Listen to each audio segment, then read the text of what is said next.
Assalamualaikum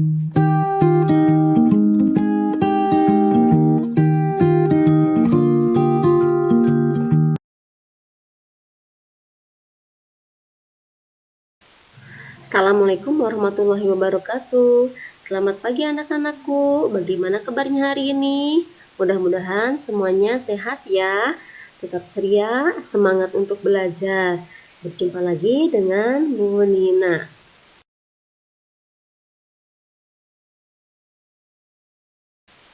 Sebelum belajar, kita berdoa dahulu ya. A'udzu billahi minasy syaithanir rajim. Bismillahirrahmanirrahim. Rabbi zidni ilman warzuqni fahman waj'alni minas shalihin. Ya Allah, tambahkanlah aku ilmu dan berilah kemampuan untuk memahaminya, dan jadikanlah aku termasuk golongan orang-orang yang soleh.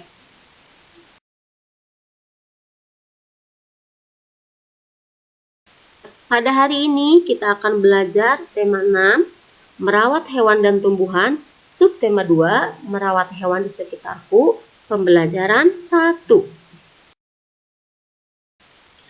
Anak-anak coba perhatikan gambar berikut.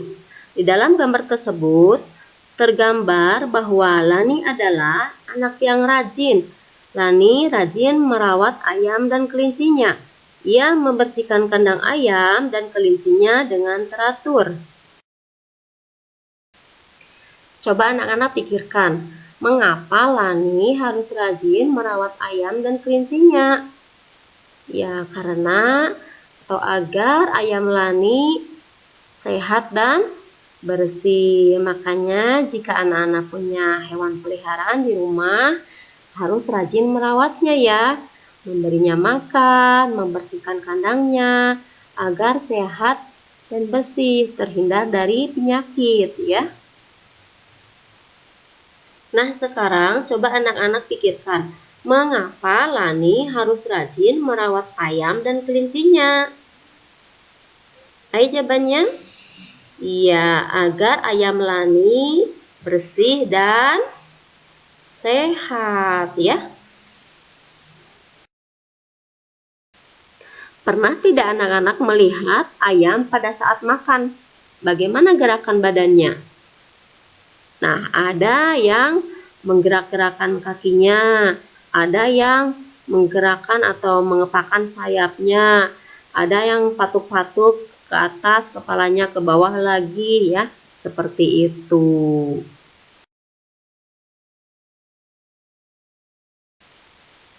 Nah, sekarang coba anak-anak tirukan gerakan ayam pada saat makan tadi.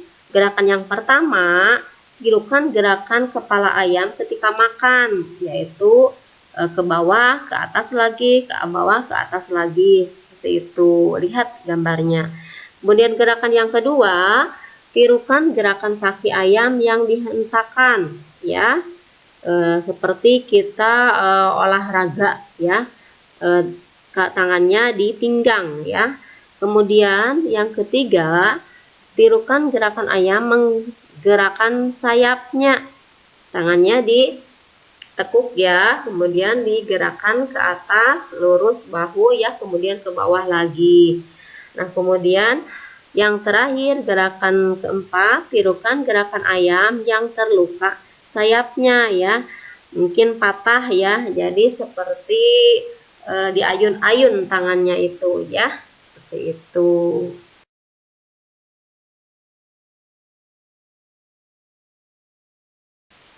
Bacalah teks berikut dengan intonasi yang tepat. Teks ini ditulis dalam huruf elok atau huruf tegak bersambung. Judulnya yaitu ayam. Ayam adalah hewan berkaki dua. Cakar kakinya digunakan untuk menggaruk-garuk tanah. Cakar kaki digunakan untuk mencari makanan. Makanan ayam berupa hewan-hewan kecil di dalam tanah. Ayam juga memakan biji-bijian. Ayam berkembang biak dengan cara bertelur. Telur-telur dierami induk ayam selama 21 hari. Setelah 21 hari, telur-telur pun menetas. Telur dan daging ayam mengandung protein tinggi. Protein berguna bagi tubuh manusia. Bacalah teks berikut dengan intonasi yang tepat. Teks ini ditulis dalam huruf elok atau huruf tegak bersambung. Judulnya yaitu ayam. Ayam adalah hewan berkaki dua. Cakar kakinya digunakan untuk menggaruk-garuk tanah. Cakar kaki digunakan untuk mencari makanan. Makanan ayam berupa hewan-hewan kecil di dalam tanah. Ayam juga memakan biji-bijian. Ayam berkembang biak dengan cara bertelur. Telur-telur dierami induk ayam selama 21 hari. Setelah 21 hari, telur-telur pun menetas. Telur dan daging ayam mengandung protein tinggi. Protein berguna bagi tubuh manusia.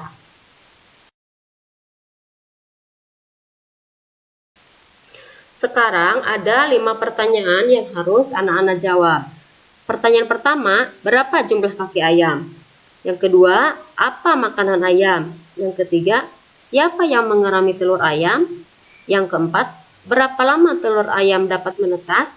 Yang kelima, apa kandungan telur dan daging ayam yang berguna bagi tubuh manusia?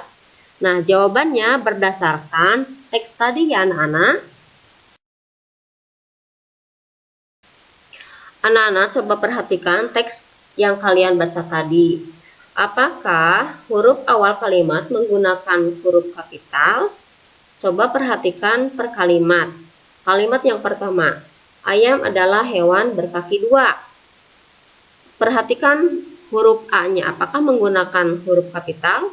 Ya, dilingkari ya kalau menggunakan huruf kapital. Kemudian kalimat yang kedua, cakar kakinya digunakan untuk menggaruk-garuk tanah. Perhatikan huruf C. Apakah menggunakan huruf kapital? Ya. Kemudian yang ketiga, cakar kaki digunakan untuk mencari makanan. Coba dilihat huruf C-nya menggunakan huruf kapital. Kalau menggunakan, anak-anak lingkari ya.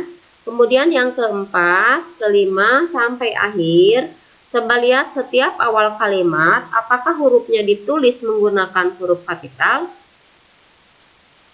Ya, menggunakan ya. Maka dapat disimpulkan bahwa huruf kapital itu digunakan pada awal kalimat ya di dalam teks ini.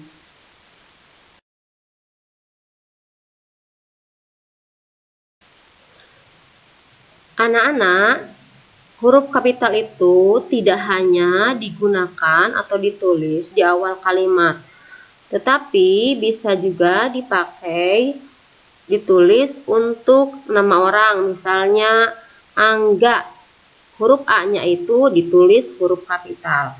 Kemudian juga bisa dipakai untuk nama bulan dan hari. Misalnya Januari, huruf J-nya itu kapital.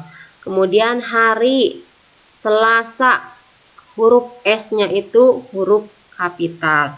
Nah, di sini ada contoh huruf kapital dari huruf lepas dan huruf sambung. Coba diperhatikan. Kalau huruf lepas, huruf kapitalnya itu agak pendek ya. Jadi lihat barisnya. Jadi satu baris di garis elok ya. Kemudian kalau huruf tegak bersambung, huruf kapitalnya itu harus sampai garis yang di atas ya. Itu bedanya huruf kapital dari huruf lepas dan huruf sambung. Ayam lani ada yang dimanfaatkan dagingnya. Ayam lani ada yang dimanfaatkan telurnya. Daging ayam ditimbang menggunakan alat timbangan. Telur ayam ditimbang menggunakan alat timbangan. Coba perhatikan alat timbangannya.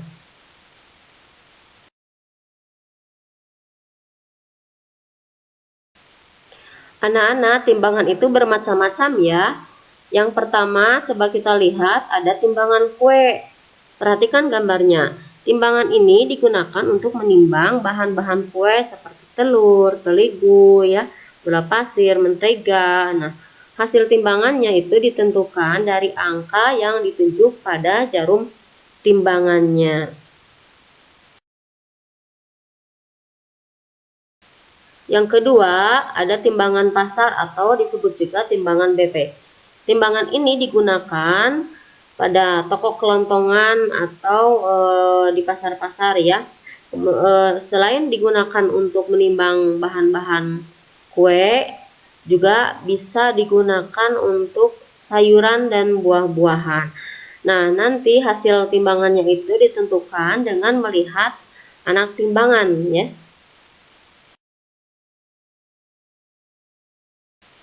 Yang ketiga, ada timbangan digital. Timbangan ini bisa kita jumpai di pasar swalayan.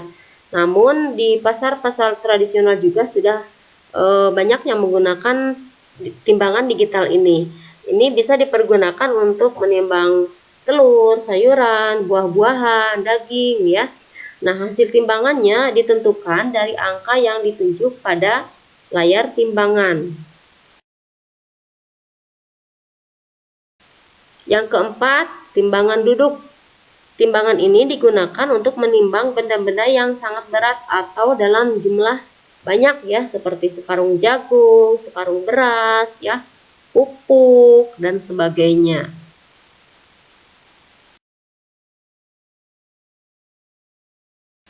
Yang kelima, timbangan badan. Timbangan ini digunakan untuk menimbang berat badan manusia. Nah, anak-anak kalau ditimbang menggunakan timbangan ini kan.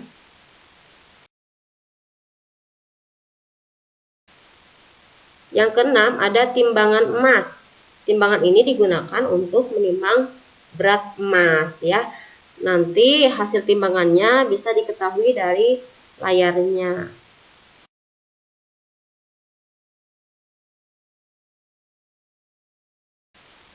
Yang terakhir ada timbangan gantung. Timbangan ini digunakan untuk menimbang benda dengan cara digantung ya. Timbangan ini biasanya juga digunakan untuk menimbang balita di posyandu ya.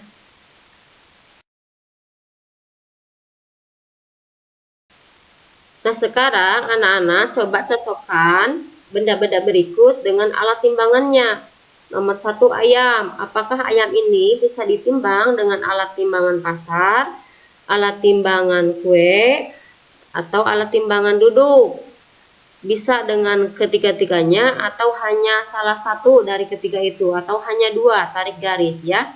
Kemudian telur, bisa dengan timbangan bebek, bisa dengan timbangan kue, atau bisa dengan timbangan duduk ya. Mana yang lebih cocok? Ditarik garis. Kemudian jagung juga sama. Apakah ketiga-tiganya bisa dipergunakan untuk menimbang jagung atau hanya satu saja? Ditarik garis ya anak-anak.